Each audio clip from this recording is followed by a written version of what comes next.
도널드 트럼프 미국 행정부가 최근 동맹국을 상대로 기존의 경제적, 외교적 약속을 협상의 압박 수단으로 삼으려는 경향이 짙어지자 동맹국 사이에서 미국 연방준비제도의 스왑 라인까지도 무기화될 수 있다는 관측이 대두되고 있습니다. 트럼프 행정부의 군사적 약속을 둘러싼 의심이 유럽의 반발을 사 군사력 증강 움직임으로 이어진 것처럼 달러 패권을 레버리지로 삼으려는 트럼프 행정부의 행보가 되레 달러 불신을 일으켜 탈달러화를 빠른 속도로 부추길 수 있다는 전망이 뒤따릅니다. 관련 관측이 급물살을 타게 된 것은 지난달 24일 로이터 통신이 유럽 당국자의 발언을 인용한 단독 기사를 통해 유럽이 내부적으로 연준의 스왑 라인 폐쇄와 같은 달러 지원책 중단 가능성의 시나리오를 검토 중이라는 소식을 전하면서입니다. 그 뒤 도이체방크의 관련 보고서가 나오면서 본격적인 초점이 맞춰졌습니다. 오늘은 이 도이체방크의 보고서에 대해 소개하려고 합니다. 연준의 스왑 라인은 연준이 다른 국가의 중앙은행과 달러와 관련국의 통화를 교환하는 통화스왑 협정을 말합니다. 주로 2008년이나 2020년 때와 같은 금융위기가 발생했을 때 유동성 부족 문제를 해결하기 위해 활용되는 수단입니다. 스왑 라인이 반드시 가동돼야 한다는 법적 의무는 없지만 위기 때마다 등장해 유동성 문제의 주요 해결책이 돼 자연스레 기대할 수 있는 안전망으로 인식되어 왔습니다. 스왑 라인 개설 여부는 정치나 외교 사안과 무관하게 독립적으로 의사결정을 내리는 연준의 소관임에도 불구하고 트럼프의 압박카드로 거론되는 것은 그 자체적으로 연준이 정치적인 굴레에서 벗어날 수 없음은 물론이거니와 대통령이 연준 의장이나 이사회 구성원의 지명을 통해 간접적으로 영향력을 행사할 수 있기 때문입니다.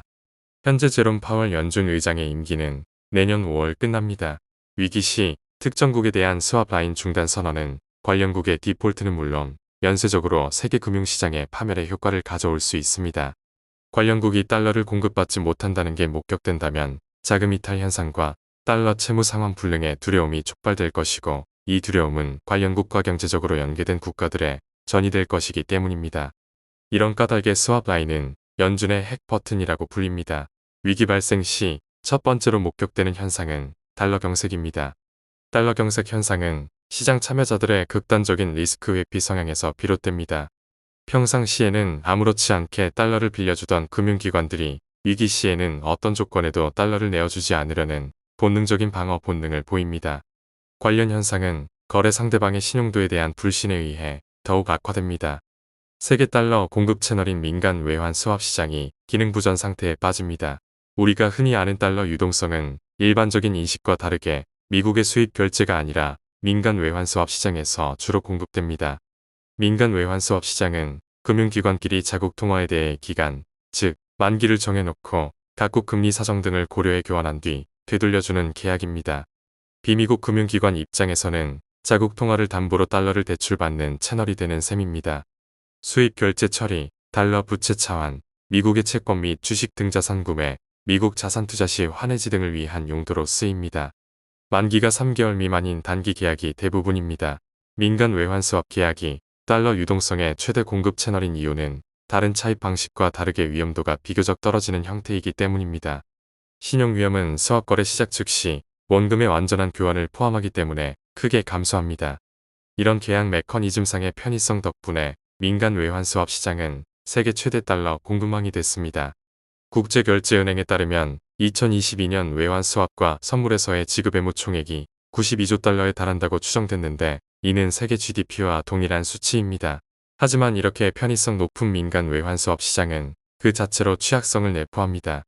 상대적으로 낮은 거래 비용과 간소한 절차로 달러 자금의 신속한 확보가 가능하다 보니 단기성 자금 조달에 의존하는 구조적 편향이 만들어져서입니다.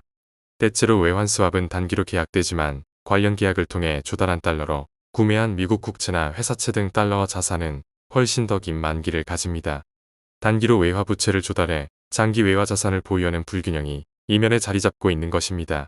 이런 불균형은 금융위기 발생 시 차입기관을 유동성 위험으로 밀어넣기가 쉬워집니다. 외환 스왑 시장의 유동성이 풍부한 시기에는 만기 불일치가 큰 문제로 부각되지 않지만 위기가 발생하면 유동성을 보존하려는 금융기관의 본능적 태도로 유동성이 급격히 축소됩니다. 이렇게 되면 차입기관은 또 다른 단기 계약을 통한 차환, 즉 롤오버의 어려움을 겪게 되고 결국엔 달러를 상환하기 위해 보유자산을 급매하게 됩니다. 이는 관련 자산 가격의 급락을 초래해 차입기관의 대차 대조표를 악화시킵니다. 연준의 스왑 라인 개설은 채무상 환용 자산 투매가 불러올 악순환의 고리를 끊어내는 역할을 합니다. 외국 중앙은행이 연준을 통해 달러를 공급받게 되면 자국 금융시장에 공급할 수 있는 달러를 추가적으로 확보하는 셈이 되는데, 중앙은행은 유동성이 부족한 자국 금융기관에 안정적인 조건으로 달러를 조달하도록 해줍니다. 시장에 추가적인 달러 공급원이 생기면서 민간 외환 수합 시장에서의 과도한 달러 프리미엄이 완화됩니다. 금융기관들이 질서 있게 부채 구조를 조정할 시간을 벌어주는 셈입니다. 스왑 라인 개설은 당연 미국 금융시장의 안정화에도 목적이 있습니다. 투매로 인한 미국 국채 가격 등의 급락은 관련 자산을 보유한 미국 금융기관들의 대차 대조표도 악화시킵니다. 관련 자산의 시장 가격이 하락하면 이들이 아직 자산을 매각하지 않았다고 해도 시가평가에 영향을 미칩니다.